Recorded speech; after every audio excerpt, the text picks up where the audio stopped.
Actually मैंने password आज थोड़ा लेट से चेंज किया है, इस वजह से कुछ स्टूडेंट को लॉगिन करने में दिक्कत आई है।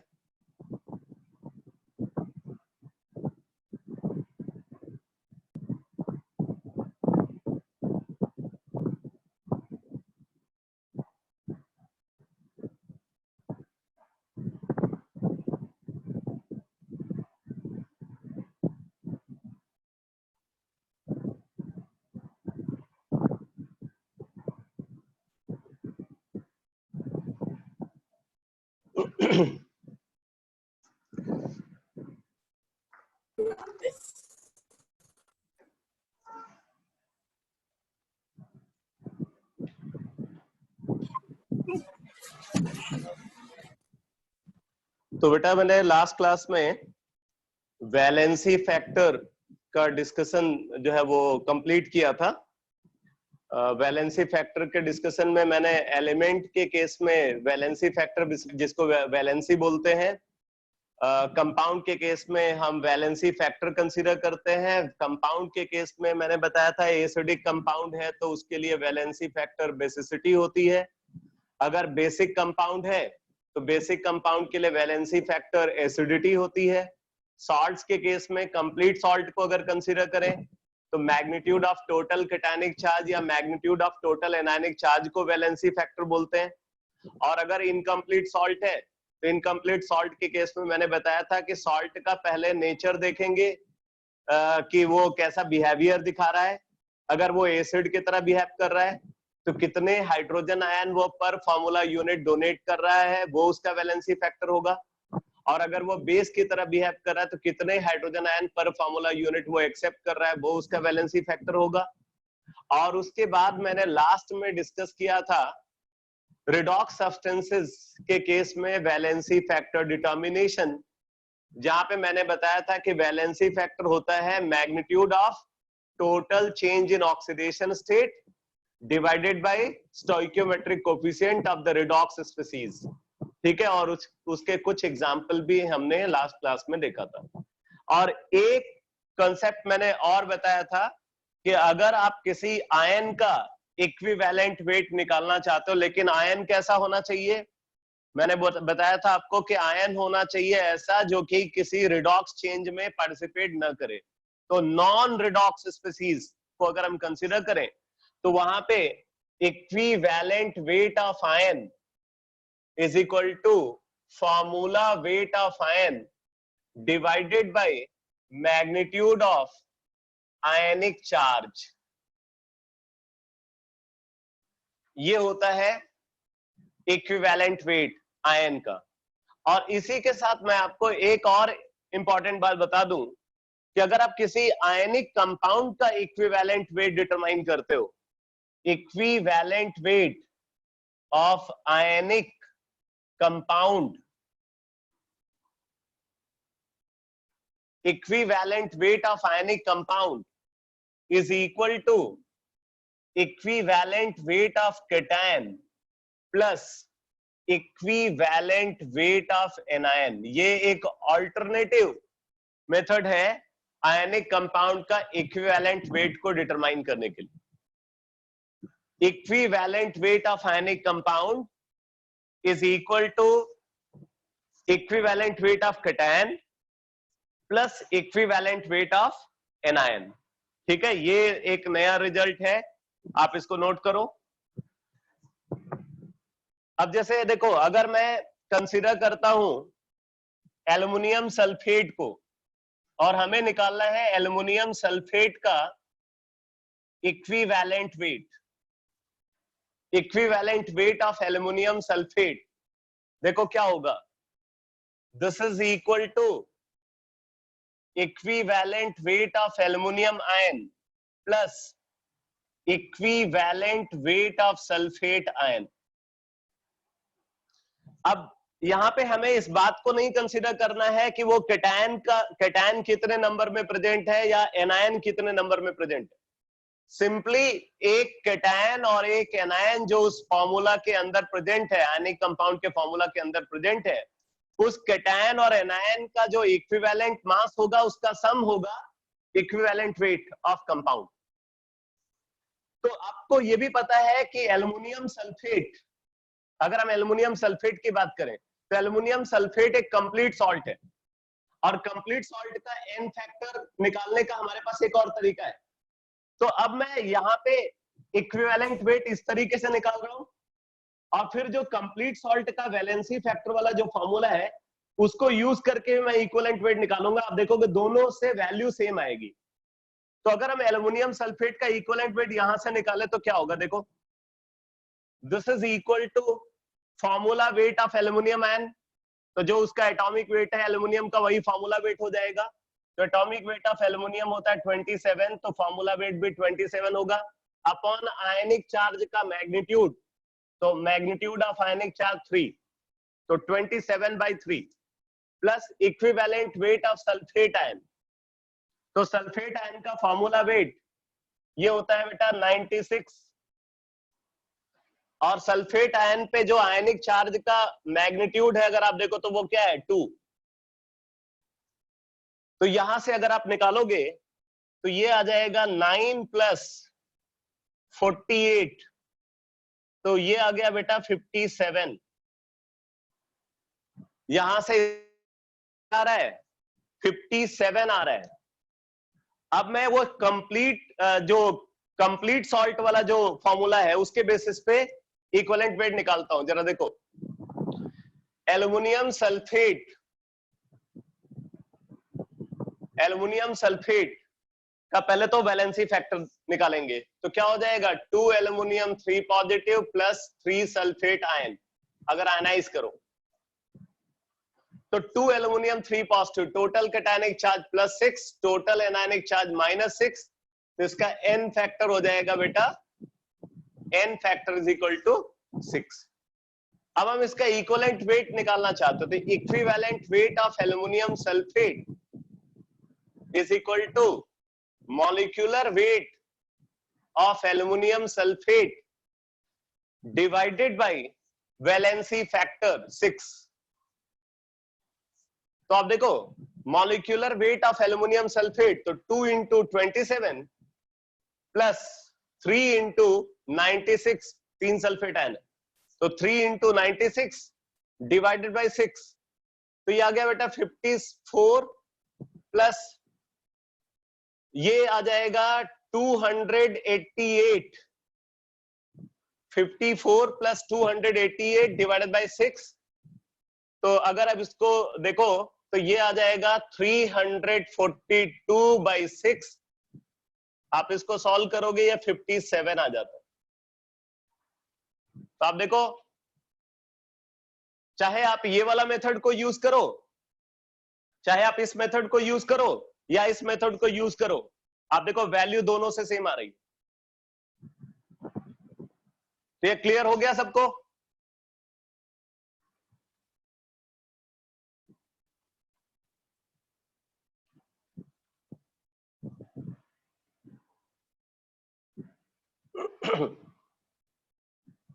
ये वीडियो पॉज हो गया है। तो बेटा ये समझ में आ गया ना? मेथड क्लियर हो गया?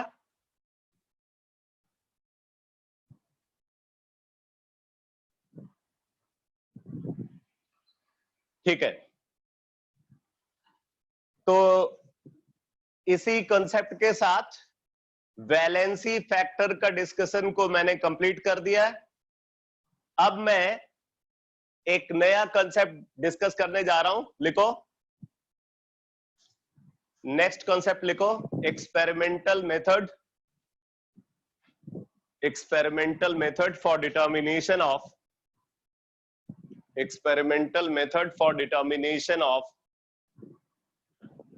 equivalent mass. Experimental method for determination of equivalent mass. Experimental method for determination of equivalent mass.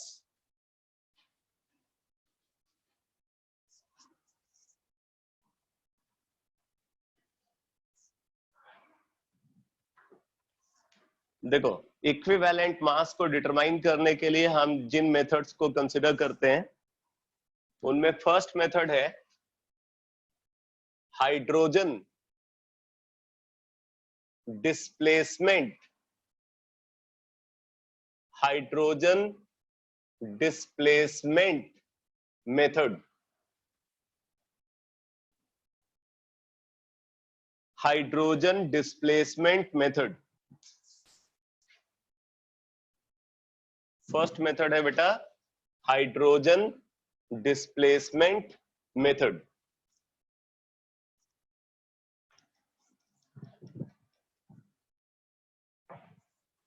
देखो, हाइड्रोजन डिस्प्लेसमेंट मेथड को कैसे अप्लाई करते हैं. जैसे मान लो हमारे पास एक मेटल है, सॉलिड फॉर्म में प्रेजेंट है मेटल. इस मेटल को हमने एक एसिड से रिएक्ट कराया, फॉर एग्जांपल सल्फ्यूरिक एसिड से रिएक्ट कराया, डाइल्यूट H2SO4 से रिएक्ट कराया. तो रिएक्शन के थ्रू मेटल सल्फेट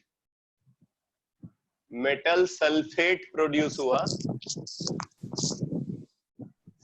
रिएक्शन के थ्रू मेटल सल्फेट प्रोड्यूस हुआ और इसके साथ हाइड्रोजन गैस रिलीज हुई. मेटल सल्फेट प्रोड्यूस हुआ और हाइड्रोजन गैस रिलीज हुई. तो आप एक बार फिर से देखो, हमने एक रिएक्टिव मेटल M को कंसीडर किया, इसको डाइल्यूट H2SO4 से रिएक्ट करा रहे हैं. रिएक्शन के थ्रू मेटल सल्फेट का फॉर्मेशन हुआ, हमने मेटल की वैलेंसी N एज्यूम किया है, तो ये मेटल सल्फेट का फॉर्मूला हो जाएगा M2SO4N और साथ में हाइड्रोजन गैस प्रोड्यूस हुई. ठीक है. अब देखो, अगर हमें ये पता हो कि रिएक्शन के थ्रू कितना अमाउंट हाइड्रोजन का प्रोड्यूस हो रहा है, मान लो हाइड्रोजन का जो अमाउंट प्रोड्यूस हो रहा है वो WH2 है, या ऐसा भी हो सकता है कि यहाँ पे volume of hydrogen at STP ये गिवन हो, कितना वॉल्यूम हाइड्रोजन का STP पे प्रोड्यूस हो रहा है. तो क्या क्या गिवन हो सकता है, अमाउंट ऑफ हाइड्रोजन गिवन हो सकता है या volume of hydrogen gas at STP जो प्रोड्यूस हो रहा है वो गिवन हो सकता है. ठीक है. और इधर गिवन है वेट ऑफ मेटल. मेटल जो हम यूज कर रहे हैं उसका अमाउंट कितना यूज हो रहा है ये गिवन है, और हम यहाँ पे डिटरमाइन करना चाहते हैं equivalent weight of metal. Equivalent weight of metal को डिटरमाइन करना चाहते हैं. तो आप देखो ये कैसे पॉसिबल है, कैसे हम इसको निकाल सकते हैं. तो इसको डिटरमाइन करने के लिए हमें यहाँ पे लॉ ऑफ केमिकल इक्विवेलेंस को यूज करना पड़ेगा. यहाँ पे हमें यूज करना पड़ेगा लॉ ऑफ केमिकल इक्विवेलेंस को. तो लिखेंगे from law of chemical equivalence.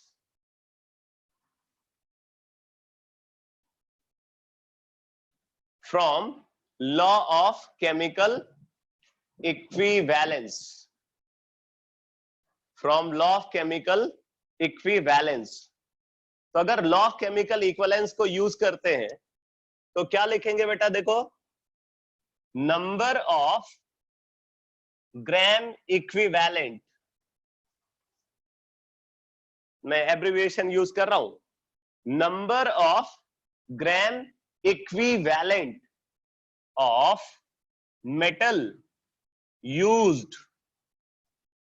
Number of gram equivalent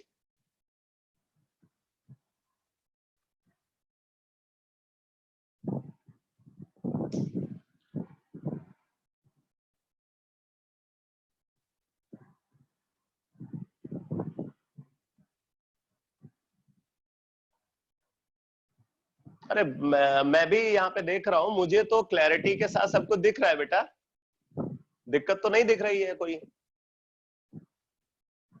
मैंने अपने सामने भी एज ए स्टूडेंट जो है वो लॉग इन किया है।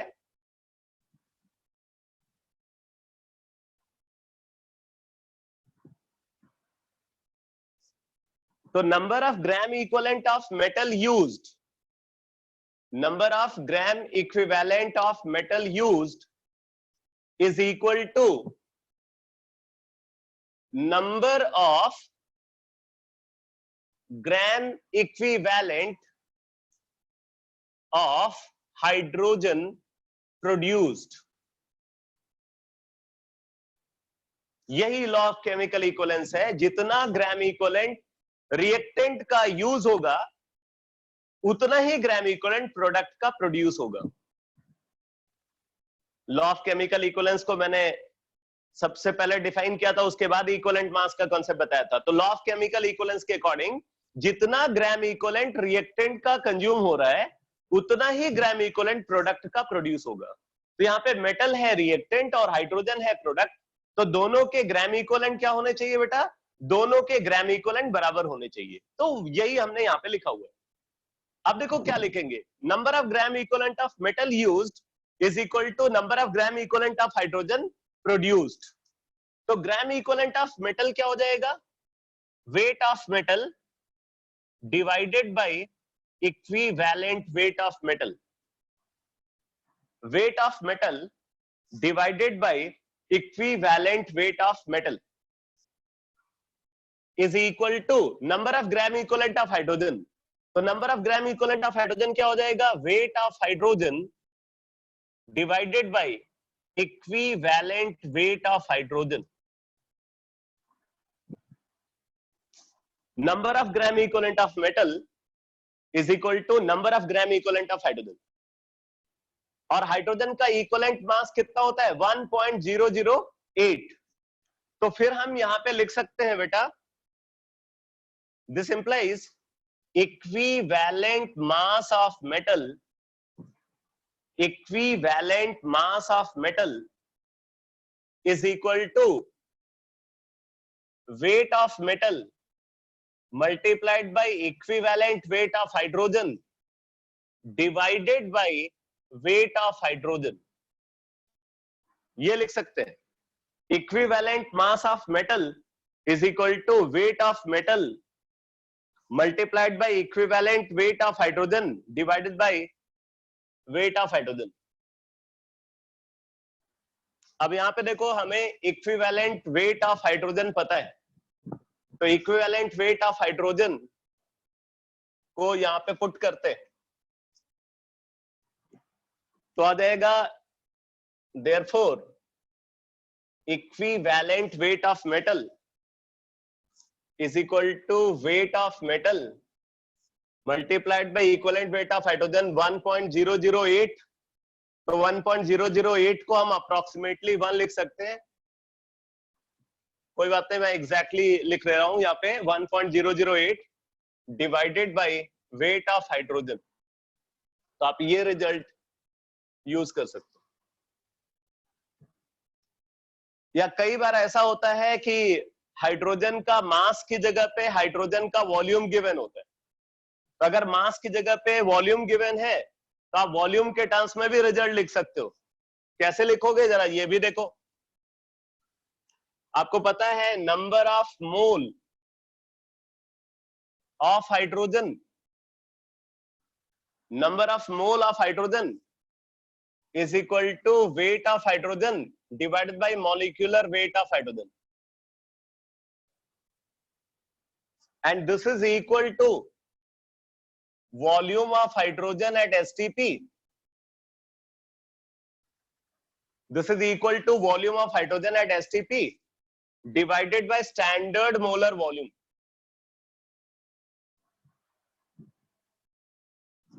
ये लिख सकते हैं। अब आप यहां से देखो तो क्या आ जाएगा, देखो बेटा, weight of hydrogen is equal to volume of hydrogen at STP multiplied by molecular mass of hydrogen, molecular mass of hydrogen है 2 divided by standard molar volume 22.4, तो ये कैंसिल हो गया, तो ये आ गया बेटा volume of hydrogen at STP upon 11.2. weight of hydrogen is equal to volume of hydrogen at STP upon 11.2. अब हम इस वैल्यू को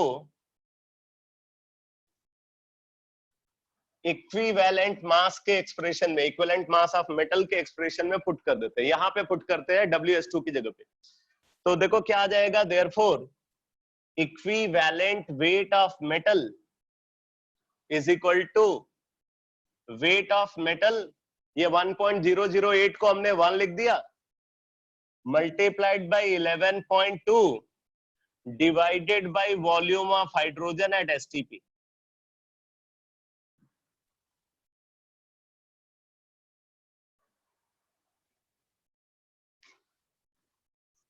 equivalent weight of metal is equal to weight of metal,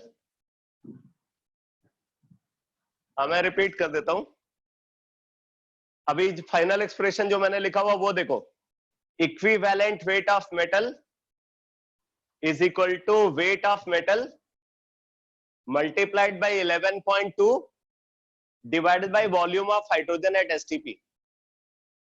ये फाइनल एक्सप्रेशन आया बेटा.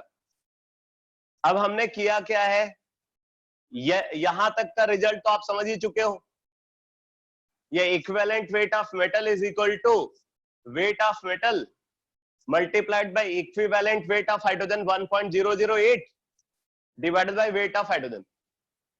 अब हम क्या कर रहे हैं, ये मास ऑफ हाइड्रोजन की जगह पे वॉल्यूम ऑफ हाइड्रोजन के टर्म्स में हम एक्सप्रेशन डिराइव करना चाहते हैं. तो हमने क्या किया, अगर हाइड्रोजन का मोल निकालें, number of mole of hydrogen, तो वो क्या हो जाएगा, मास of hydrogen upon molecular mass of hydrogen, mass of hydrogen upon molecular mass of hydrogen. और अगर इसी को वॉल्यूम के टर्म्स में लिखे तो ये होगा volume of hydrogen at STP divided by standard molar volume. जो मैंने मोल कॉन्सेप्ट में रिजल्ट बताया हुआ वही यूज कर रहे हैं. तो यहां से मास ऑफ हाइड्रोजन निकाल लिया, तो mass of hydrogen is equal to volume of hydrogen at STP multiplied by ये मॉलिक्यूलर मास ऑफ हाइड्रोजन हो गया इनटू 2, ये हाइड्रोजन का मॉलिक्यूलर मास की जगह पे 2 लिखा, divided by 22.4 standard molar volume. 2 से 22.4 कैंसिल आया, तो ये आ गया volume of hydrogen at STP upon 11.2. तो WH2 is equal to this.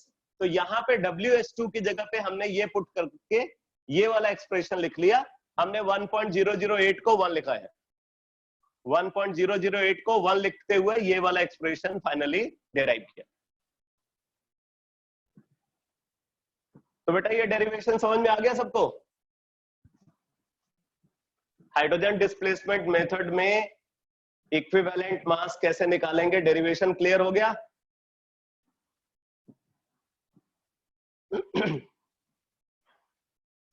चलो ये तो एक मेथड हो गया. अब आप दूसरा मेथड लिखो, second method.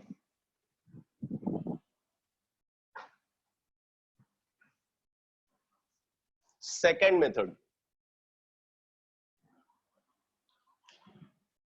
Oxide formation method, oxide formation method.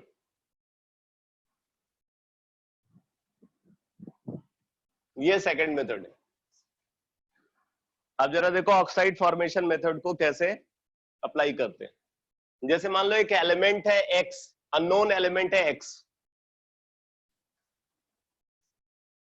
इसको हमने ऑक्सीजन से रिएक्ट कराया. ये एलिमेंट X ऑक्सीजन से कंबाइन करता है और ऑक्साइड फॉर्म करता है. X की वैलेंसी अगर हमने N एज्यूम कर लिया, ऑक्सीजन की वैलेंसी 2 है, तो ऑक्साइड का फॉर्मूला क्या हो जाएगा, X2ON. अब देखो यहां पे गिवन है X का अमाउंट जो रिएक्शन में यूज हुआ है, अमाउंट ऑफ X जो हमने रिएक्शन में यूज किया है वो गिवन है. ऑक्साइड जो प्रोड्यूस हुआ उसका अमाउंट गिवन है, ऑक्साइड जो प्रोड्यूस हुआ है रिएक्शन में उसका अमाउंट गिवन है। इक्विवेलेंट वेट ऑफ ऑक्सीजन ये हमें पता है 8 होता है, ऑक्सीजन का इक्विवेलेंट वेट 8 होता है, ये हमें पता है। और इक्विवेलेंट वेट ऑफ एक्स निकालना चाहते बेटा,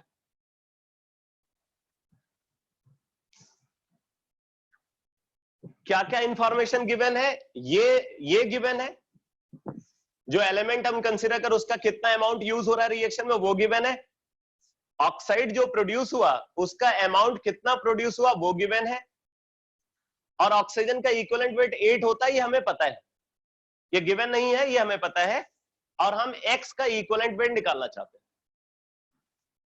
अब देखो अगर हम यहाँ पे लॉ ऑफ केमिकल इक्विवेलेंस को अप्लाई करते हैं, तो लॉ ऑफ केमिकल इक्विवेलेंस को अप्लाई करेंगे तो क्या लिखेंगे, number of gram equivalent of x used is equal to number of gram equivalent of oxygen used is equal to number of gram equivalent of oxide produced. From law of chemical equivalence ये लिखेंगे, number of gram equivalent of X used is equal to number of gram equivalent of oxygen used is equal to number of gram equivalent of oxide produced.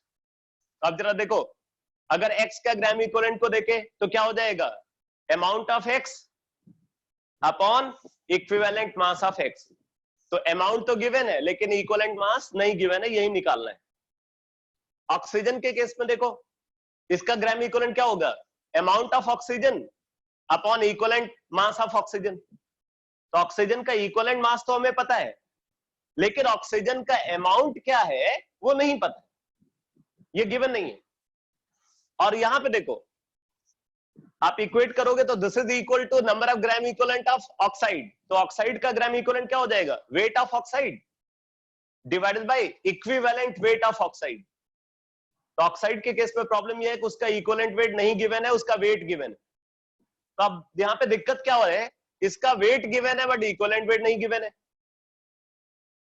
इसका हमें equivalent weight पता है but इसका wait नहीं पता, तो law of chemical equivalence को apply करने में यहां पे यही दिक्कत आ रही है। तो अब हम इस प्रॉब्लम को कैसे रिमूव कर सकते हैं, अगर हम ऑक्सीजन का अमाउंट निकाल लें तो फिर लॉ ऑफ केमिकल इक्विवेलेंस को यूज करके इक्विवेलेंट वेट ऑफ एक्स निकाला जा सकता है। तो बताओ अमाउंट ऑफ ऑक्सीजन कैसे निकलेगा, अमाउंट ऑफ ऑक्सीजन कैसे निकालेंगे,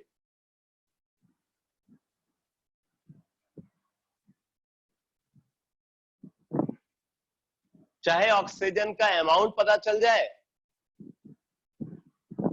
मोल कंसेप्ट के थ्रू ना, पीओएसी के थ्रू हम अप्लाई नहीं करना चाहते पीओएसी को।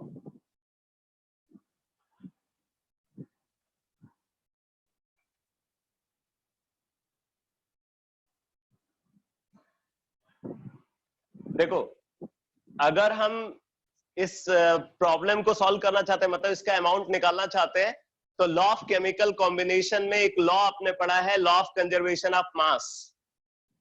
आप law of conservation of mass के बेसिस पे इसको डिटरमाइन कर सकते हो, इसको आप डिटरमाइन कर सकते हो on the basis of law of conservation of mass. Total mass of total initial mass is equal to total final mass, तो उसके बेसिस पे निकाला जा सकता है। तो from law of conservation of mass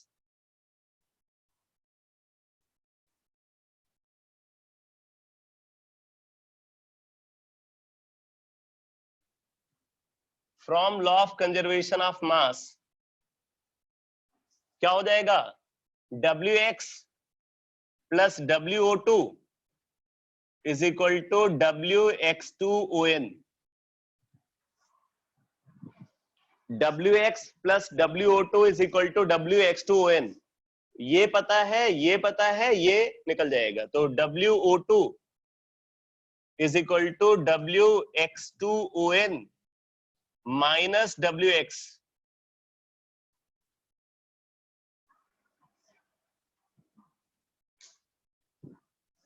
WO2 is equal to WX2ON minus WX। तो यहां से अमाउंट ऑफ ऑक्सीजन आ जाएगा। फिर आप लिखोगे from law of chemical equivalence, note करो, from law of chemical equivalence, from law of chemical equivalence, आगे लिखोगे number of gram equivalent of X used, number of gram equivalent of X used is equal to number of gram equivalent of oxygen used. Number of gram equivalent of X used is equal to number of gram equivalent of oxygen used. तो आप देखो number of gram equivalent of X used क्या हो जाएगा, WX upon EX, WX upon EX, and this is equal to WO2 divided by EO2.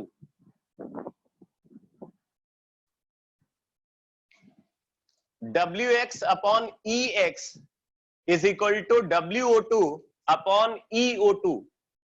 तो हमें यहाँ पे इक्विवेलेंट वेट ऑफ X चाहिए बेटा। तो equivalent weight of X is equal to WX multiplied by equivalent weight of oxygen 8 divided by WO2, और WO2 की जगह पे ये पुट कर दो तो फाइनल एक्सप्रेशन मिल जाएगा।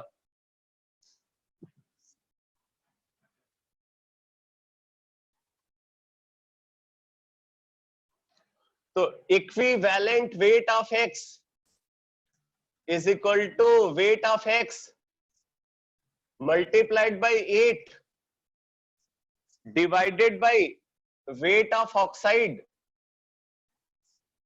minus weight of X।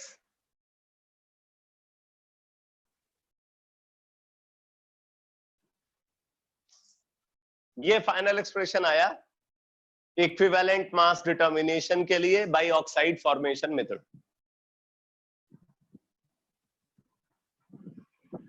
Equivalent weight of unknown element X is equal to weight of element X multiplied by equivalent weight of oxygen divided by weight of oxide minus weight of element X। तो ये oxide formation method.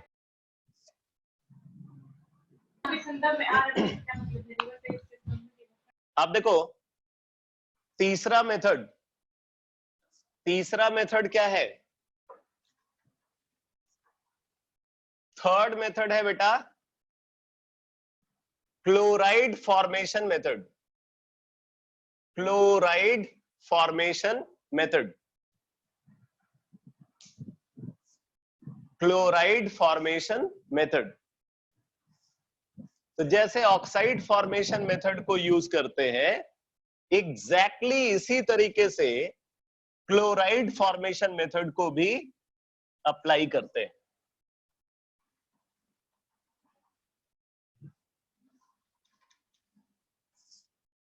Chloride formation method देखो, जैसे एक unknown element है X, element X combines with chlorine to give chloride. Element X chlorine से combine करके chloride का formation करता है, ठीक है। अब देखो यहां पे हमें X का अमाउंट जो एक्सपेरिमेंटली यूज हुआ वो गिवन, क्लोराइड जो का अमाउंट जो प्रोड्यूस हो रहा है रिएक्शन के थ्रू ये गिवन है। इक्विवेलेंट वेट ऑफ क्लोरीन ये 35.5 होता है, ये हमें पता है, और हम इक्विवेलेंट वेट ऑफ X निकालना चाहते हैं। वैसी सिचुएशन है जैसे आपने पिछले केस में देखा था। तो क्या करेंगे, सबसे पहले क्लोरीन का मास निकालेंगे। कैसे? By using law of conservation of mass. तो law of conservation of mass से क्लोरीन का मास निकालेंगे, ठीक है। तो क्या हो जाएगा क्लोरीन का मास? क्लोरीन का मास हो जाएगा बेटा mass of chloride minus mass of x. ये क्लोरीन का मास हो जाएगा जो रिएक्शन में यूज हो रहा है। और फिर उसके बाद वैसे ही लॉ ऑफ केमिकल इक्विवेलेंस को अप्लाई करेंगे और लॉ ऑफ केमिकल इक्विवेलेंस को अप्लाई करके फाइनली ये एक्सप्रेशन आ जाएगा, equivalent weight of x is equal to amount of X multiplied by equivalent weight of chlorine divided by weight of chlorine जो कि weight of chloride minus weight of X के बराबर होगा।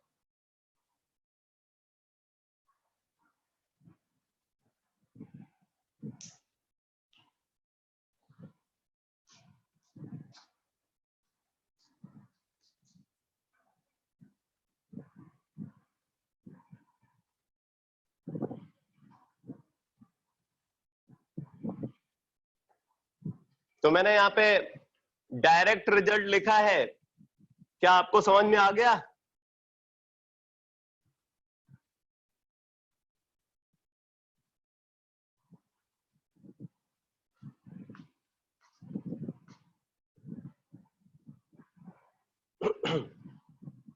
चलो ठीक है, बढ़िया है।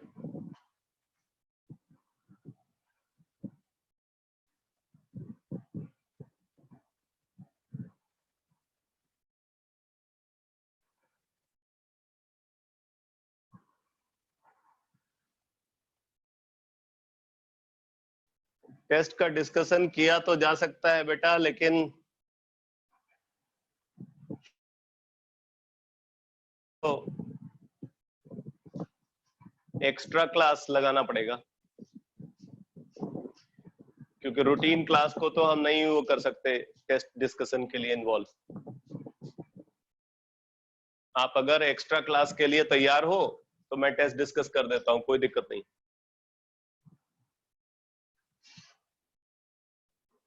हाईएस्ट स्कोर है 96,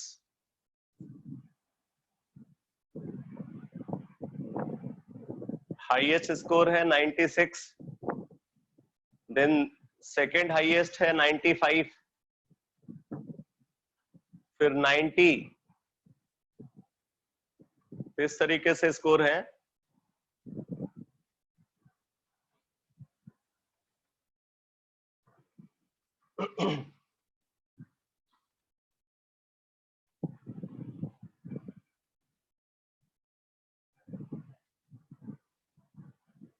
जनरल सेंस में अगर देखा जाए तो सबने अच्छा किया है।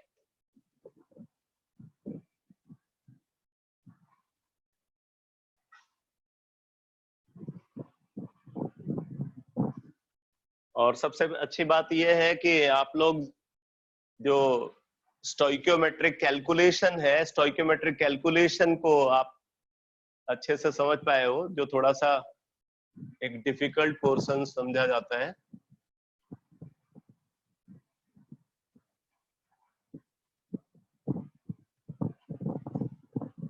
चलो एक्स्ट्रा क्लास कब लेंगे ये मैं आपको बताऊंगा। अभी तो फ्राइडे तक तो रेगुलर क्लास है आपकी, फिर उसके बाद आपसे बात करके फिर देखूंगा टेस्ट डिस्कशन के लिए आप कब आपके लिए सुटेबल रहेगा।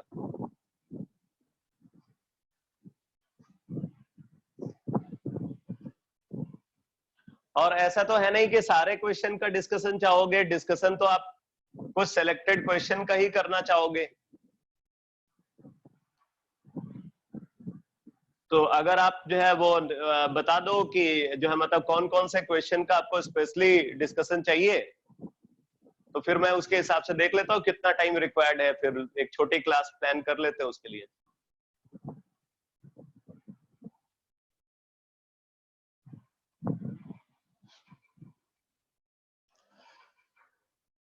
देखो बेटा, ये जो मैंने 3 मेथड बताए आपको, hydrogen displacement method, oxide formation method and chloride formation method, ये तो स्टैंडर्ड मेथड्स हैं। मतलब वो जो रेफरेंस एलिमेंट हमने कंसीडर किया था उन रेफरेंस एलिमेंट पे बेस्ड मेथड्स हैं। कुछ नॉन स्टैंडर्ड मेथड्स भी हम यहाँ पे कंसीडर कर सकते हैं, ठीक है। अब उसमें से एक मेथड को मैं आपको बता रहा हूं, आप नोट करो। Sulphate formation method. ये कोई स्टैंडर्ड मेथड नहीं है, बट कॉन्सेप्ट ऐसा ही यूज होगा। लिखो sulphate formation method. Sulphate formation method.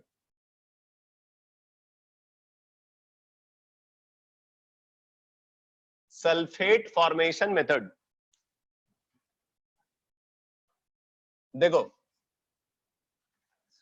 जैसे हमने एक मेटल कंसीडर किया,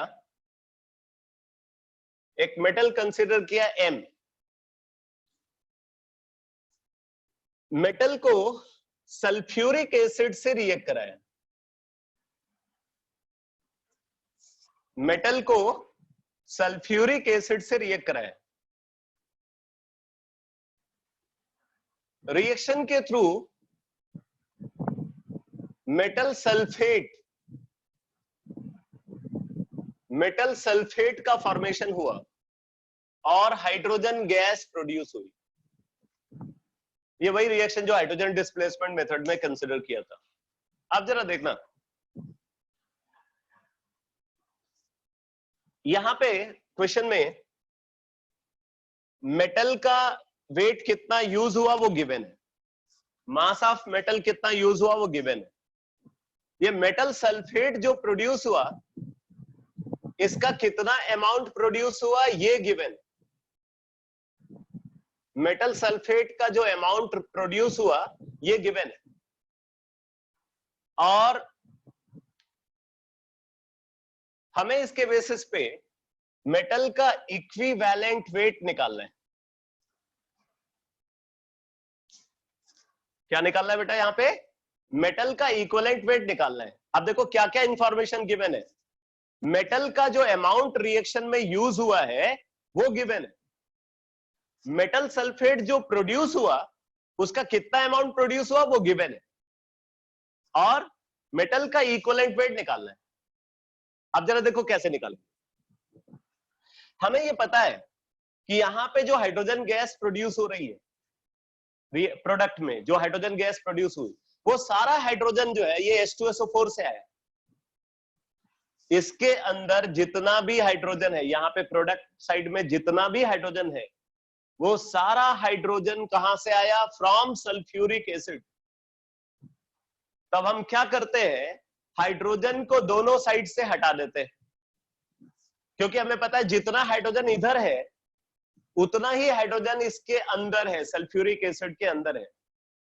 तो हाइड्रोजन को दोनों साइड से हटा दिया। तो अब देखो, हाइड्रोजन को यहां से हटा दिया और हाइड्रोजन को यहां से हटा दिया। यहां पे हाइड्रोजन H पॉजिटिव के फॉर्म में हमने हटा दिया, तो बचा क्या? Sulphate ion. ऐसा लिख सकते हैं इसको, metal plus sulphate ion gives metal sulphate. Metal plus sulphate ion gives metal sulphate. अब देखो, अभी मैंने लास्ट में बताया था equivalent weight of ion is equal to formula weight of ion divided by magnitude of ionic charge. अगर हम उस रिजल्ट को यूज करें तो सल्फेट आयन का equivalent weight of sulphate ion is equal to formula weight 96 by magnitude of ionic charge 2, तो ये आ गया बेटा 48। सल्फेट आयन का इक्विवेलेंट वेट कितना है? 48। अब हमें अगर सल्फेट आयन का वेट पता चल जाए तो फिर लॉ ऑफ केमिकल इक्विवेलेंस को अप्लाई करके इक्विवेलेंट वेट ऑफ मेटल निकाल लेंगे। तो सल्फेट आयन का कितना वेट इन्वॉल्व है ये पता करने के लिए हम law of conservation of mass को यूज करेंगे। सल्फेट आयन का वेट निकालने के लिए क्या करेंगे? Law of conservation of mass को यूज करेंगे। तो law of conservation of mass के अकॉर्डिंग क्या हो जाएगा? Weight of sulphate ion is equal to weight of metal sulphate minus weight of metal. आगे पूरा एक्सप्रेशन सिमिलर होगा बेटा, जैसे मैंने ऑक्साइड फॉर्मेशन मेथड और क्लोराइड फॉर्मेशन मेथड में बताया हुआ है। तो अब यहाँ पे देखो, तो इक्विवेलेंट वेट ऑफ मेटल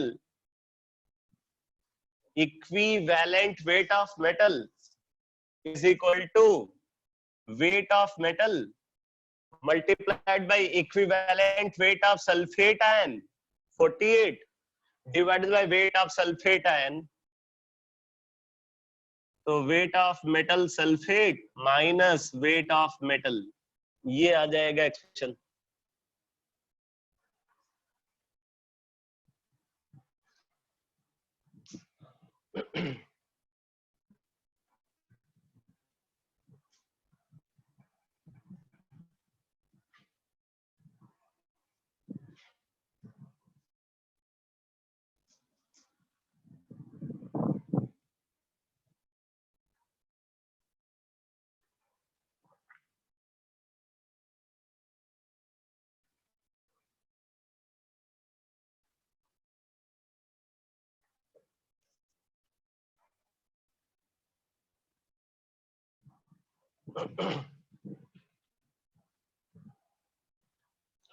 तो बेटा सल्फेट फॉर्मेशन मेथड समझ में आ गया सबको?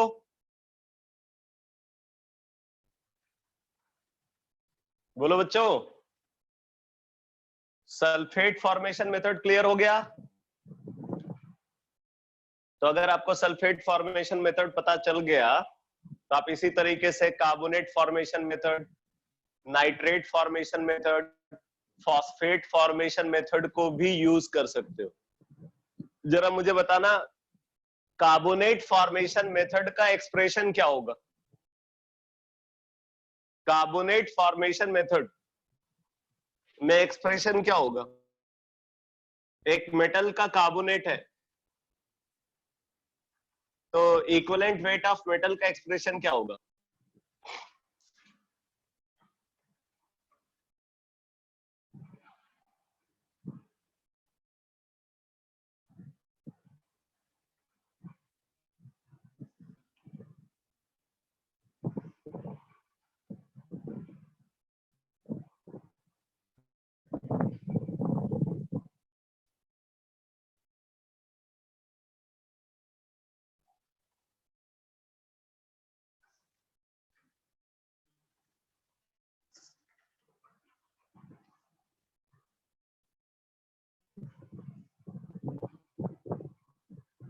Wait of metal multiplied bye 30 divided by weight of carbonate ion, एकदम सही है। तो कार्बोनेट फॉर्मेशन मेथड में मैं सीधे रिजल्ट लिख रहा हूं बेटा, equivalent weight of metal is equal to weight of metal multiplied by equivalent weight of carbonate ion. तो कार्बोनेट आयन का इक्विवेलेंट उसका फार्मूला वेट बाय 2 होगा, फार्मूला वेट उसका 60 है, तो 60 बाय 2 यानी कि 30। तो wait of metal multiplied by equivalent weight of carbonate ion 30 divided by weight of carbonate ion, तो ये हो जाएगा बेटा wait of metal carbonate. Metal carbonate, metal की वैलेंसी अगर n है तो ये मेटल कार्बोनेट का फॉर्मूला हो जाएगा M2CO3n minus weight of metal.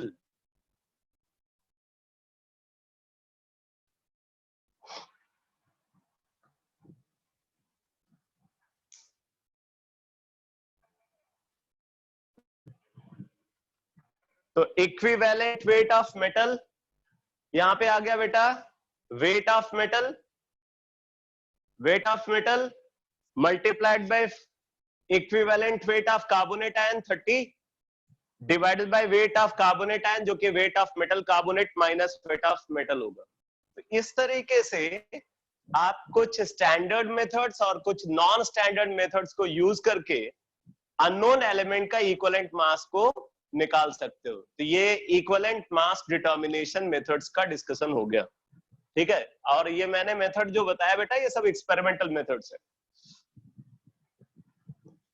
अब को जैसे इक्विवेलेंट मास डिटर्मिनेशन के लिए हम इन मेथड्स को यूज कर रहे हैं, इसी तरीके से कुछ मेथड्स को यूज किया जाता है एटॉमिक मास डिटर्मिनेशन के लिए। एटॉमिक मास डिटर्मिनेशन के लिए भी हम कुछ मेथड्स को यूज करते हैं। तो आप लिखो method for determination of atomic mass, method for determination of atomic mass. Method for determination of atomic mass. अब इसमें फर्स्ट मेथड जो हम कंसिडर कर रहे हैं, फर्स्ट मेथड इसको बोलते हैं Dulong, DULONG, Dulong and Petit's method, PETIT, Petit's method.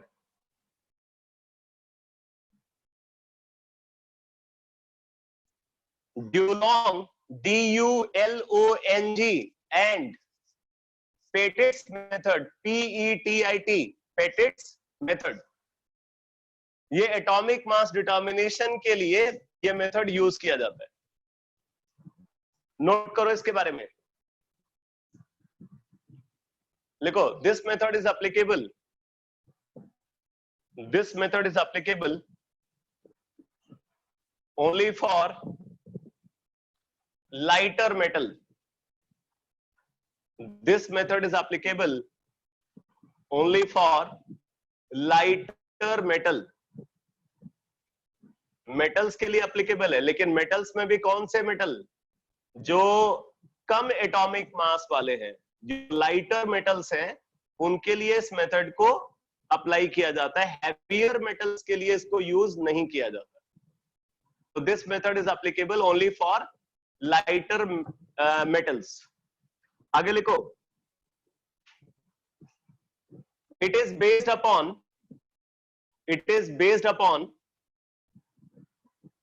based upon Dulong and Petit's law।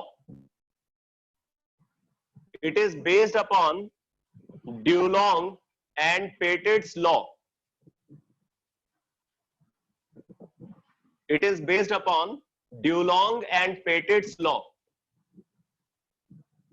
लिखो, according to which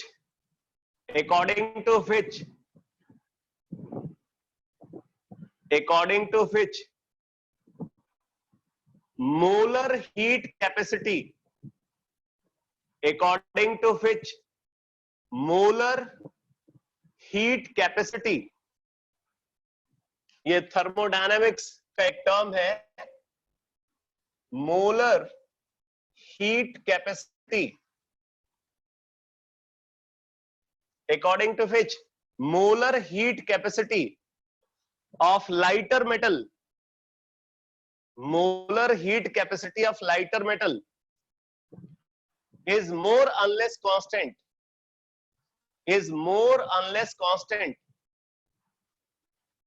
molar heat capacity of lighter metal is more or less constant, and it is approximately equal to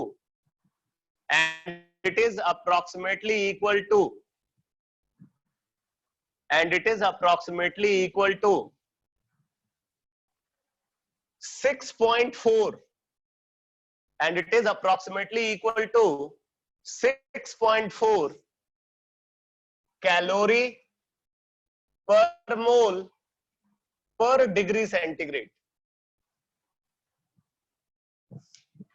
It is approximately equal to 6.4 calorie per mole per degree centigrade। अब जरा समझना बेटा, ये molar heat capacity क्या होती है? Molar heat capacity का क्या मतलब है? बोल रहे हैं कि अगर हम किसी भी सब्सटेंस का 1 मोल को कंसीडर करें, ध्यान से मेरी बात को सुना, किसी भी सब्सटेंस का अगर हम 1 मोल को कंसीडर करें, फॉर एग्जांपल अगर वाटर है तो वाटर का हमने 18 ग्राम लिया है, अगर CO2 है तो उसका हमने 44 ग्राम लिया है, अगर सोडियम है तो इसका मतलब हमने उसका 23 ग्राम लिया है। तो बोल रहे हैं कि हम किसी भी सब्सटेंस का 1 मोल को कंसीडर करें और उस सब्सटेंस का टेम्परेचर, जो भी उसका करंट टेम्परेचर है, वीडियो लैग कर रही है बट ऑडियो में भी प्रॉब्लम हो रही है क्या? अच्छा, ऑडियो में भी प्रॉब्लम है। ओके, जब ऑडियो में प्रॉब्लम है तो मैं फिर से रिकनेक्ट करता हूं, उसको रिकनेक्ट करता हूं, वेट करो।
बेटा अभी कैसा है?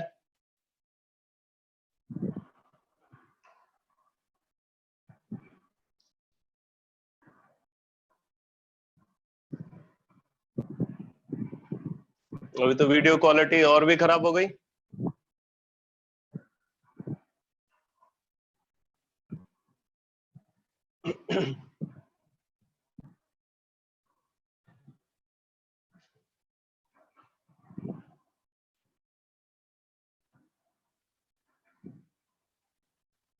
फिर से रिकनेक्ट करता हूं।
ये सही है।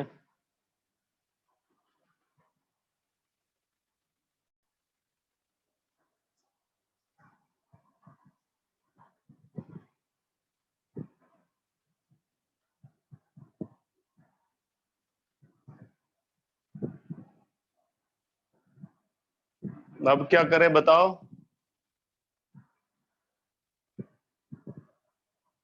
बोलो, क्या किया जाए? क्लास तो छोड़ूंगा नहीं।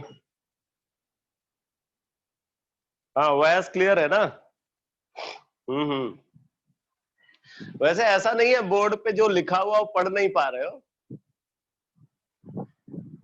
बोर्ड पे जो लिखा हुआ है वो मैं तो पढ़ पा रहा हूँ, आप भी। अरे अभी तो एकदम क्लियर हो गया। वेरी गुड, सही है सही है सही है सही है। चलो, तो मोलर हीट कैपेसिटी क्या है? मैं आपको मोलर हीट कैपेसिटी के बारे में बता रहा था। मोलर हीट कैपेसिटी क्या होती है, एक बार ध्यान से सुनो एक्सप्लेनेशन। अभी लिखवा भी देता हूं इसको। किसी भी सब्सटेंस, चाहे वो सॉलिड हो या लिक्विड हो या वो गैस हो या वो एलिमेंट हो या कंपाउंड हो, किसी भी टाइप का सब्सटेंस हो, अगर हम उस सब्सटेंस का 1 मोल को कंसीडर कर रहे हैं और उसका टेम्परेचर को हम 1 डिग्री इंक्रीज करना चाहते हैं, फॉर एग्जांपल अगर वो उसका टेम्परेचर अभी 25 डिग्री सेंटीग्रेड है और हम टेम्परेचर को उसका इंक्रीज करके 26 डिग्री सेंटीग्रेड करना चाहते हैं, मतलब टेम्परेचर में हमें 1 डिग्री का इंक्रीज करना है। 1 मोल सब्सटेंस का टेम्परेचर को 1 डिग्री इंक्रीज करना है, तो 1 डिग्री टेम्परेचर इंक्रीज करने के लिए जितनी minimum amount of heat required होगी, 1 मोल सब्सटेंस का टेम्परेचर को 1 डिग्री इंक्रीज करने के लिए जितनी minimum amount of heat required होगी, that heat is called molar heat capacity. बोलो बेटा, डेफिनेशन समझ में आई सबको? मोलर हीट कैपेसिटी की डेफिनेशन समझ में आई? ठीक है, लिख लो इसको, डेफिनेशन लिखो। Minimum amount of heat required, minimum amount of heat required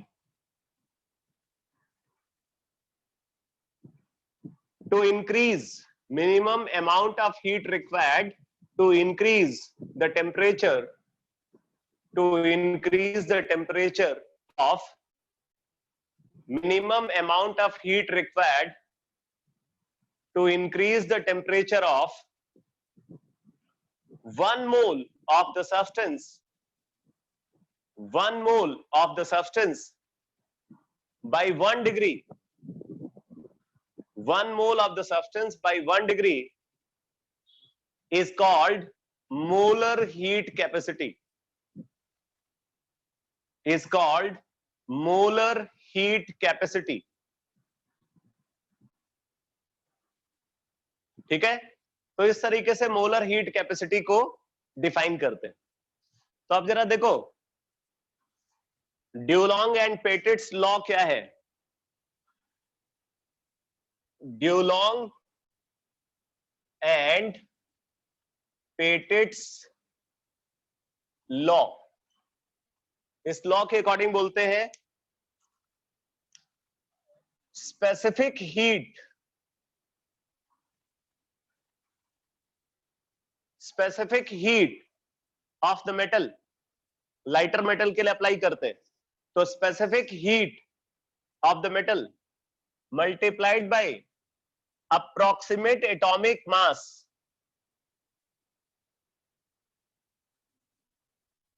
approximate atomic mass, specific heat multiplied by approximate atomic mass of the metal is approximately equal to 6.4. Specific heat multiplied by approximate atomic mass is approximately equal to 6.4. अब यहां पे जरा देखना बेटा, ये जो specific heat है, specific heat हमेशा इसी यूनिट में होनी चाहिए, कैलोरी पर ग्राम पर डिग्री सेंटीग्रेड। जैसे मोलर हीट कैपेसिटी को डिफाइन किया था ना, वैसे स्पेसिफिक हीट को डिफाइन करते। स्पेसिफिक हीट को अगर आपको डिफाइन करना हो तो आप इसको ऐसे डिफाइन कर सकते हो कि किसी भी सब्सटेंस का अगर 1 ग्राम ले और उस 1 ग्राम सब्सटेंस का टेम्परेचर को 1 डिग्री हमें इंक्रीज करना है, तो 1 डिग्री टेम्परेचर इंक्रीज करने के लिए जितनी minimum amount of heat required होगी वो स्पेसिफिक हीट होगी। तो स्पेसिफिक हीट कैलोरी पर ग्राम पर डिग्री सेंटीग्रेड में ही लेना है, और ये एटॉमिक मास है। एटॉमिक मास अगर हम इसको ग्राम एटॉमिक मास के टर्म्स में दे तो इसकी यूनिट हो जाएगी बेटा ग्राम पर मोल। अप्रोक्सीमेट एटॉमिक मास की यूनिट क्या हो जाएगी? ग्राम पर मोल। और इसकी यूनिट क्या है? कैलोरी पर ग्राम पर डिग्री सेंटीग्रेड। दोनों को मल्टीप्लाई कर रहे हैं तो इनकी यूनिट भी मल्टीप्लाई होगी, और अगर यूनिट मल्टीप्लाई होगी तो ये वाला जो क्वांटिटी आ रहा है, ये जो नंबर हम लिख रहे हैं, इस नंबर की यूनिट क्या हो जाएगी? कैलोरी पर मोल पर डिग्री सेंटीग्रेड, कैलोरी पर मोल पर डिग्री सेंटीग्रेड। यही रिजल्ट जो मैंने आपके सामने लिखा हुआ है, इसी को ड्यूलोंग एंड पेटिट्स लॉ बोलते हैं, और इस लॉ को यूज किया जाता है एटॉमिक मास डिटर्मिनेशन के लिए। ठीक है, इसको यूज करेंगे for determination of atomic mass.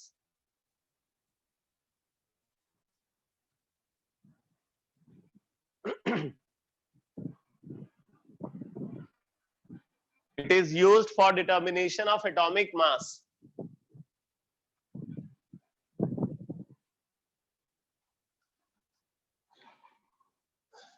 तो अब देखो बेटा, इस मेथड में आगे हम कैसे एनालिसिस करेंगे। देखो यहाँ पे प्रॉब्लम जो आपसे पूछी जाएगी, उस प्रॉब्लम में स्पेसिफिक हीट गिवन होगा। प्रॉब्लम में मेटल का स्पेसिफिक हीट गिवन होगा, इसी यूनिट में गिवन होगा। अगर कोई और यूनिट में है तो पहले आपको उसको कन्वर्ट करना पड़ेगा इस यूनिट में।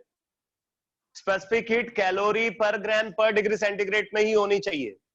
अगर कोई और यूनिट में गिवन है तो आपको पहले इस यूनिट में कन्वर्ट करना पड़ेगा।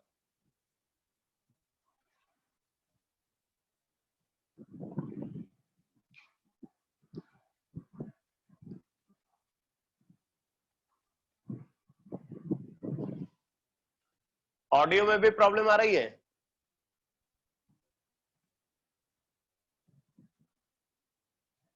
बेटा वीडियो और ऑडियो दोनों में प्रॉब्लम आ रही है?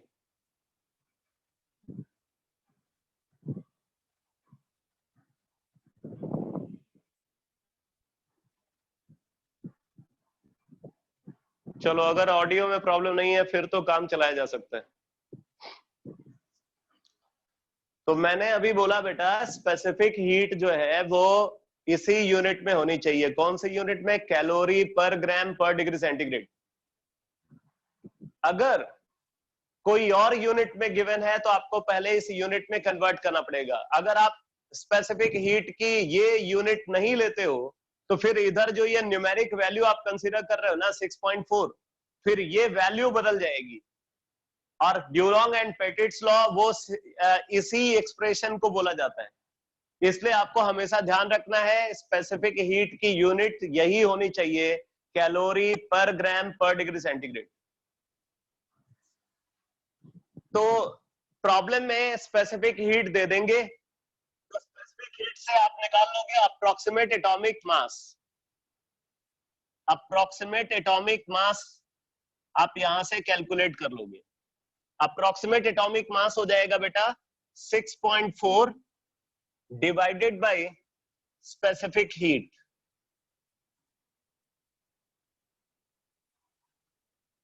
यहां से आ जाएगा अप्रोक्सीमेट एटॉमिक मास।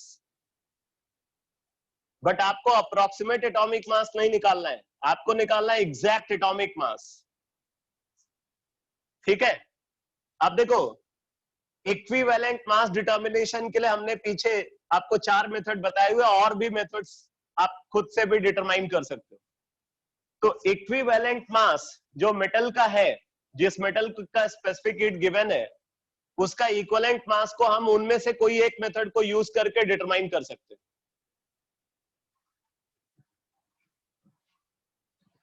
तो अब आप नोट कर लो, लिखो equivalent mass of the metal, equivalent mass of the metal can be determined experimentally. Equivalent mass of the metal can be determined experimentally. Approximate atomic mass यहां से पता चल गया, और equivalent mass metal का हम experimentally determine कर लेंगे। तो अब आप देखो, हमें पता है कि atomic mass is equal to equivalent mass multiplied by valency.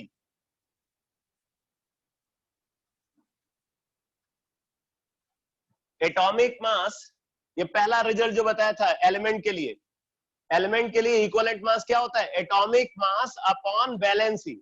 उसी के बेसिस पे हमने लिखा हुआ है atomic mass is equal to equivalent mass multiplied by valency. तो हमें यहाँ पे बेटा एग्जैक्ट एटॉमिक मास नहीं पता है, क्या पता है? अप्रोक्सीमेट एटॉमिक मास पता है। तो हम लिखेंगे approximate atomic mass is equal to exact equivalent mass, जो कि एक्सपेरिमेंटली निकाला है, मल्टीप्लाइड बाय अप्रोक्सीमेट वैलेंसी।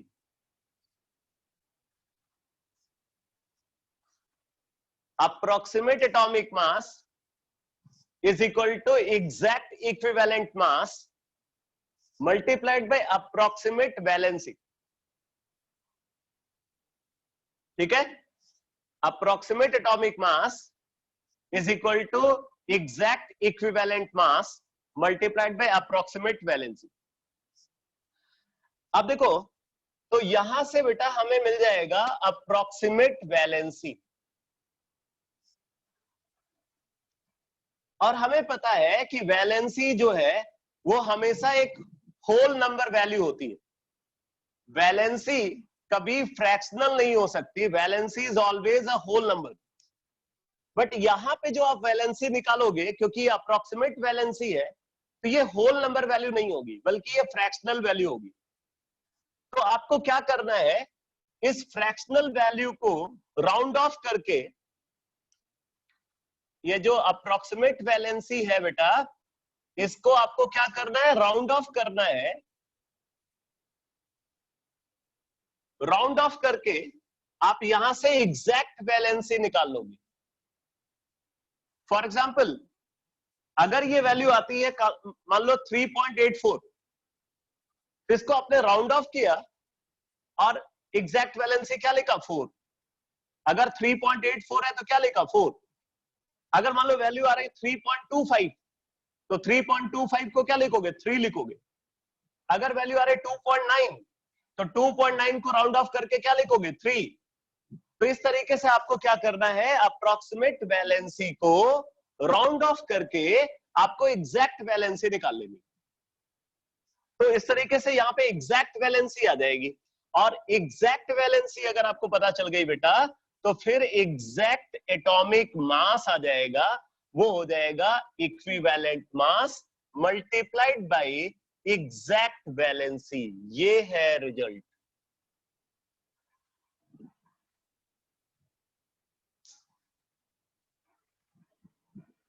बोलो बेटा, मेथड पूरा समझ में आ गया? पूरा मेथड समझ में आया एग्जैक्ट एटॉमिक मास डिटर्मिनेशन का?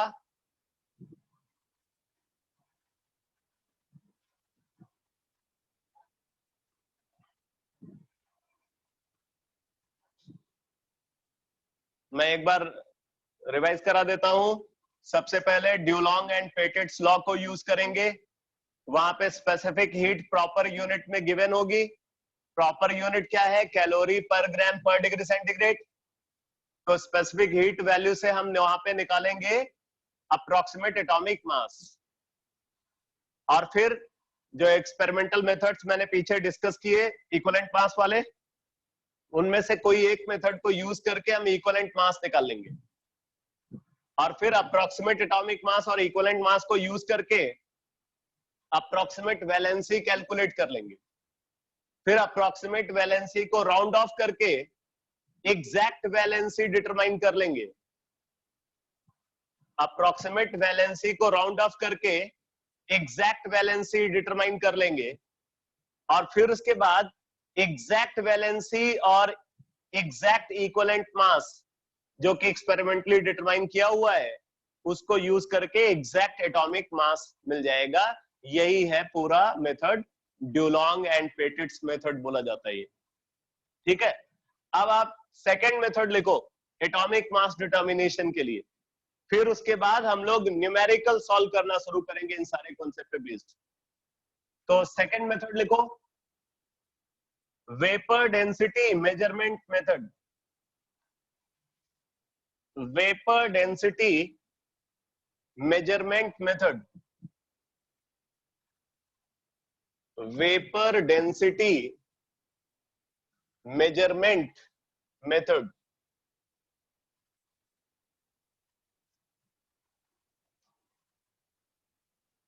सेकेंड मेथड डिस्कस कर रहा हूं, वेपर डेंसिटी मेजरमेंट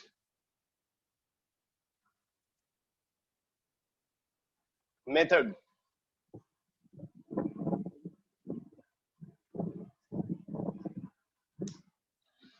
देखो बेटा, जैसे ही वेपर डेंसिटी की बात आती है तुरंत हमारे दिमाग में याद आता है कि इसका मतलब जो सब्सटेंस हम कंसीडर कर रहे हैं वो कोई गैस है या कोई वोलेटाइल सब्सटेंस है, because vapour density is applicable only for gaseous compound और अ वोलेटाइल सब्सटेंस। ठीक है, तो ये वोलेटाइल सब्सटेंस या गैसेस कंपाउंड के लिए ही ये मेथड यूज किया जा सकता है। आप नोट करो, लिखो कंसिडरिंग a volatile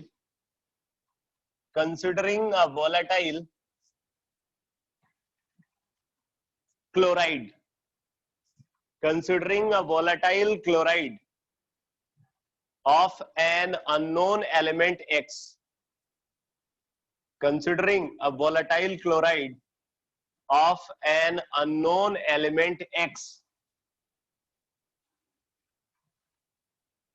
आगे लिखो, if vapor density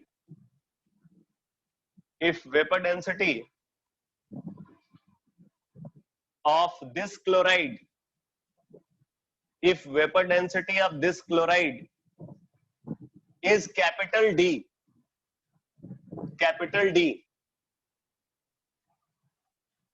if vapor density of this chloride is capital D and equivalent mass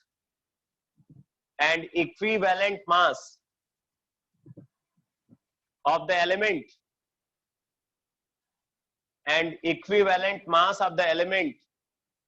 is Ex, which is determined experimentally,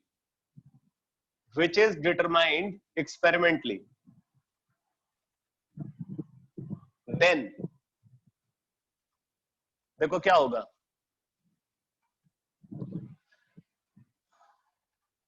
मैं फिर से रिपीट कर देता हूं, considering a chloride of an unknown element X, considering a chloride of an unknown element X, if vapor density of this chloride is capital D and equivalent mass of element is Ex,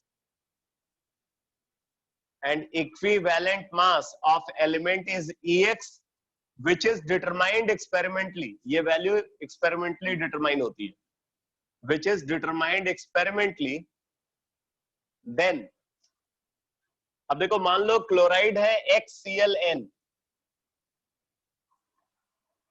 chloride है बेटा XClN, तो chloride का molecular weight क्या होगा,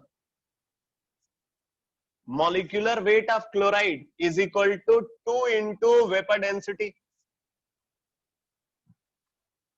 भाई vapour density is equal to molecular weight by 2 होता है, तो मॉलिक्यूलर वेट ऑफ क्लोराइड क्या हो जाएगा, 2 into वेपर डेंसिटी, ये लिखेंगे। और देखो इसको हम ये भी लिख सकते हैं, this is equal to atomic mass of X, इसको हम ये भी लिख सकते हैं बेटा, this is equal to atomic mass of X plus N multiplied by atomic mass of chlorine, जैसे मॉलिक्यूलर मास निकालते हैं, तो यहां से आ जाएगा बेटा 2 into vapour density is equal to atomic mass of X plus N into 35.5।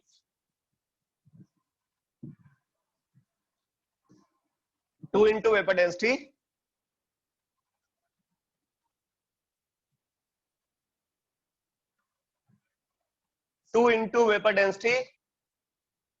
मैं बोल रहा हूं, अगर बोर्ड क्लियर नहीं है तो आप सुन करके लिखो, 2 into vapor density is equal to atomic mass of X plus N into atomic mass of chlorine जो कि 35.5 है। अब देखो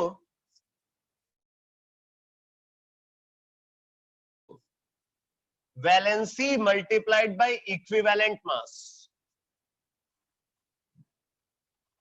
atomic mass is equal to valency multiplied by equivalent mass. अभी ये रिजल्ट पीछे भी यूज किया, इसको यहां पे एटॉमिक मास की जगह पे पुट करेंगे तो क्या आ जाएगा, 2 into vapour density is equal to n multiplied by equivalent mass of x plus n multiplied by 35.5। तो यहां से अगर आप देखो बेटा तो n आ जाएगा, तो n is equal to 2 into vapour density divided by equivalent mass of x plus 35.5।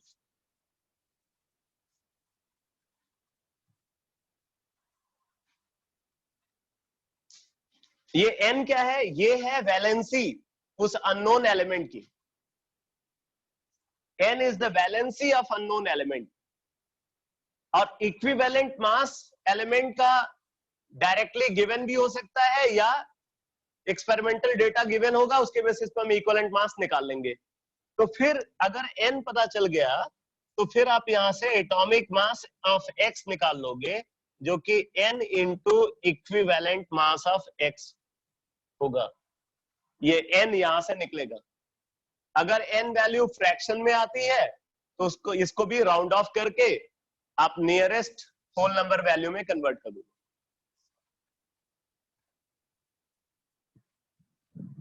तो ये सेकंड मेथड है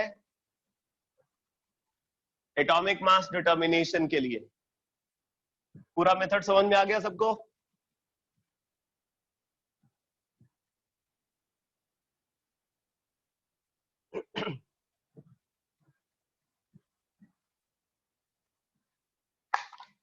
चलो अब कुछ क्वेश्चन सॉल्व करते हैं।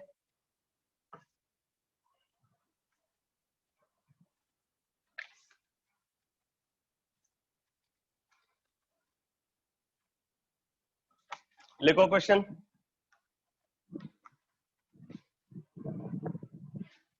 क्वेश्चन लिखो। 0.5 gram of a metal, 0.5 gram of a metal on oxidation, 0.5 gram of a metal on oxidation gave 0.79 gram 0.79 gram of its oxide, 0.79 gram of its oxide. Determine the equivalent weight of the metal. Determine the equivalent weight of the metal.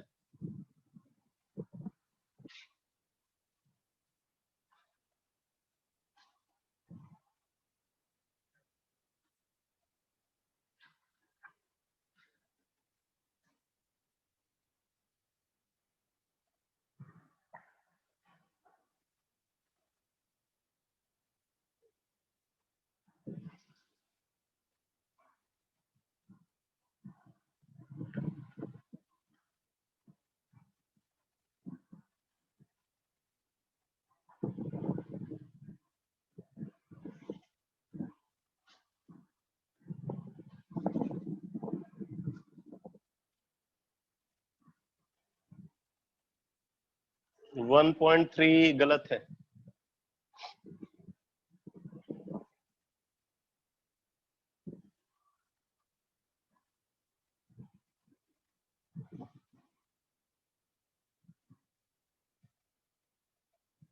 Thirteen 13.8 approximately सही है।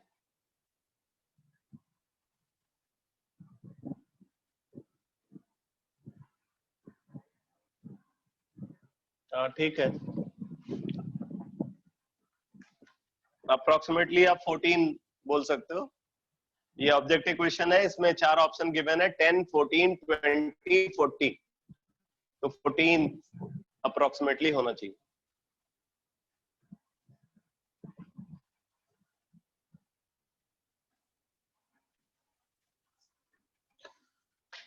तो question में बोला जा रहा है बेटा एक मेटल है, ऑक्सीजन से कंबाइन करके ऑक्साइड बना रहा है। मेटल का 0.5 ग्राम लिया है, ऑक्साइड का 0.79 ग्राम प्रोड्यूस होता है। तो ऑक्सीजन का मास आप निकालोगे 0.29 ग्राम आ जाएगा law of conservation of mass से। इक्विवेलेंट वेट ऑफ ऑक्सीजन है 8, इक्विवेलेंट वेट ऑफ मेटल निकालना है, तो equivalent weight of metal is equal to 0.5 into 8 divided by 0.29, ये अप्रोक्सीमेटली 14 आ जाता है।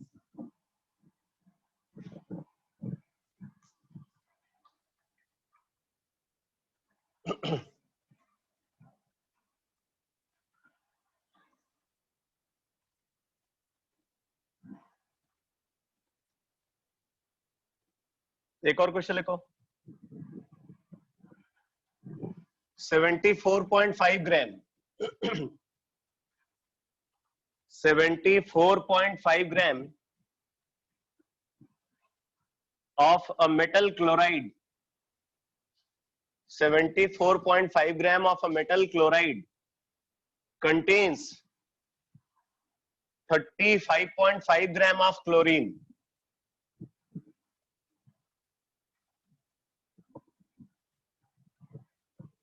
नहीं, बैलेंस करने की जरूरत नहीं है।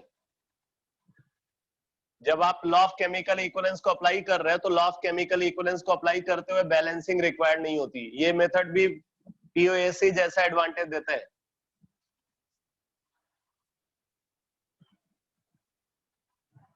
तो मैं फिर से रिपीट कर रहा हूं, 74.5 gram of a metal chloride contains 35.5 gram of chlorine. Determine the equivalent weight of the metal.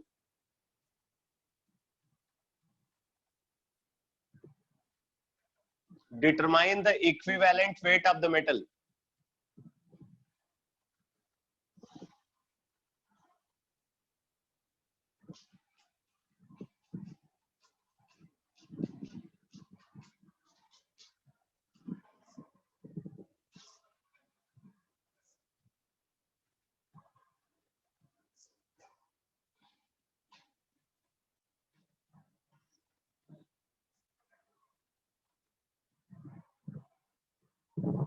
$39 सही आंसर है। 39 इज करेक्ट आंसर।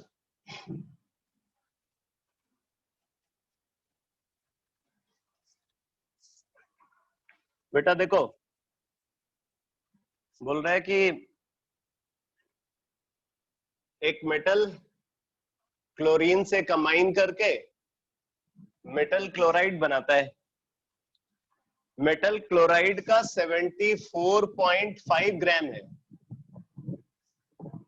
74.5 ग्राम है, और उसके अंदर क्लोरीन का 35.5 ग्राम है। तो इसका मतलब है कि मेटल का अमाउंट निकालोगे तो 39 ग्राम आएगा law of conservation of mass से। अब आप देख सकते हो कि ये जो अमाउंट क्लोरीन का यूज किया गया है वो उसका इक्विवेलेंट मास है। तो सीधे डिफिनीशन यूज करो इक्विवेलेंट मास की, आपको पता चल जाएगा। तो क्लोरीन के इक्विवेलेंट मास से मेटल का जो अमाउंट रिएक्ट करेगा वो अमाउंट उसका इक्विवेलेंट मास होगा। तो इक्विवेलेंट मास क्या जाएगा? 39। आप क्लोराइड फॉर्मेशन मेथड को भी यूज करोगे तब भी 39 आ जाएगा। ठीक है, यहां पे तो सीधे डिफिनीशन ही यूज हो जा रही है।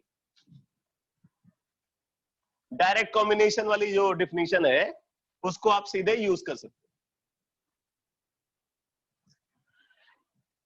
एक और क्वेश्चन लिखो।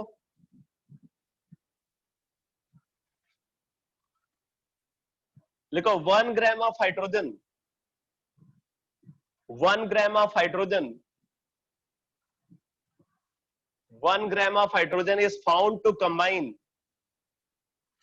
combine with 80 gram of bromine. 1 gram of hydrogen is found to combine with 80 gram of bromine. आगे लिखो 1 gram of calcium, 1 gram of calcium combines with 1 gram of calcium combines with 4 gram of bromine. 4 gram of bromine. Determine the equivalent weight of calcium.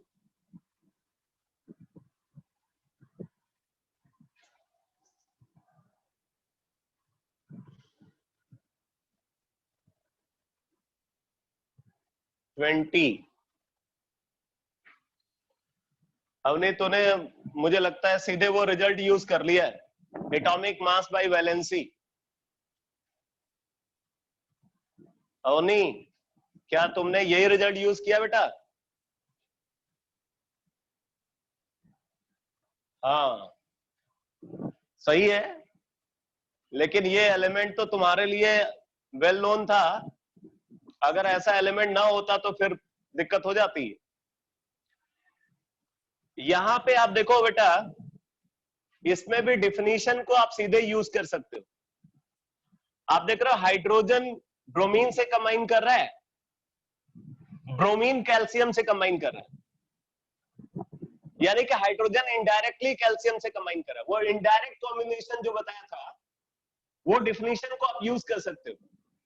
आप देखो hydrogen का 1 ग्राम, ये approximately उसका equivalent mass है। इसका मतलब कि हाइड्रोजन का हमने एक तरीके से इक्विवेलेंट मास यूज किया है, तो हाइड्रोजन के इक्विवेलेंट मास से ब्रोमीन का जो अमाउंट रिएक्ट करेगा वो उसका इक्विवेलेंट मास होगा। इसका मतलब ब्रोमीन का इक्विवेलेंट मास कितना है? 80। अब देखो आगे बोल रहे हैं कि ब्रोमीन के 4 ग्राम से कैल्शियम का 1 ग्राम रिएक्ट करता है। ब्रोमीन के 4 ग्राम से कैल्शियम का 1 ग्राम रिएक्ट करता है, तो ब्रोमीन के 80 ग्राम से कैल्शियम का कितना अमाउंट रिएक्ट करेगा? जो अमाउंट रिएक्ट करेगा वो ब्रोमीन कैल्शियम का इक्विवेलेंट मास होगा। बात समझ में आई सबको? अरे समझ में आया कि नहीं? कैसे मैंने डिफिनीशन को यूज किया वो समझ में आया? तो बिना किसी कैलकुलेशन के, बिना किसी प्री इंफॉर्मेशन के, जैसे हमने यहाँ तो एटॉमिक मास पता था कैल्शियम का, अगर कोई और एलिमेंट होता जिसके साथ आप फेमिलियर नहीं हो तो आपको उसका एटॉमिक मास तो नहीं पता होता, तो फिर तो आपको डिफिनीशन को यूज करना पड़ता ना। तो मैंने कैसे रिजल्ट को यूज किया एक बार फिर से समझो। 1 ग्राम हाइड्रोजन प्रॉब्लम में गिवन है, 1 gram hydrogen combines with 80 gram of bromine. हमें पता है कि हाइड्रोजन का 1 ग्राम ये हाइड्रोजन का अप्रोक्सीमेट इक्विवेलेंट मास है। वैसे 1.008 होता है, हम उसको 1 ले ले रहे हैं। इसका मतलब कि यहाँ पे हाइड्रोजन का इक्विवेलेंट मास यूज किया जा रहा है। उस इक्विवेलेंट मास से ब्रोमीन का जो अमाउंट रिएक्ट करेगा वो ब्रोमीन का इक्विवेलेंट मास होगा। तो ब्रोमीन का इक्विवेलेंट मास आ गया 80। अब आगे इंफॉर्मेशन दी जा रही है कि ब्रोमीन के 4 ग्राम से कैल्शियम का 1 ग्राम रिएक्ट कर रहा है, तो ब्रोमीन के इक्विवेलेंट मास इन ग्राम से कैल्शियम का जो अमाउंट रिएक्ट करेगा वो उसका इक्विवेलेंट मास होगा। तो अगर 4 ग्राम से 1 ग्राम रिएक्ट कर रहा है तो 80 ग्राम से उसका 20 ग्राम रिएक्ट करेगा, तो 20 is the equivalent mass of calcium. हो गया क्लियर सबको?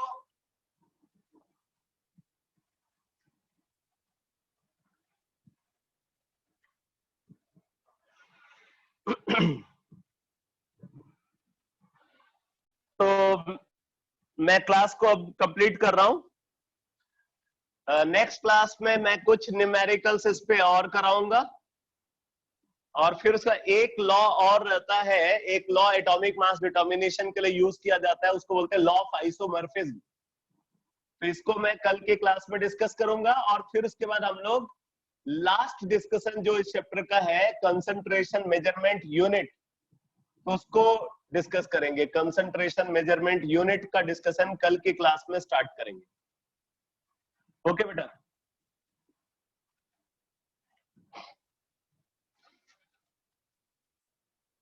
नहीं, फ्राइडे को टेस्ट नहीं होगा, टेस्ट आपका होगा ट्यूसडे। टेस्ट आपका ट्यूसडे होगा बेटा।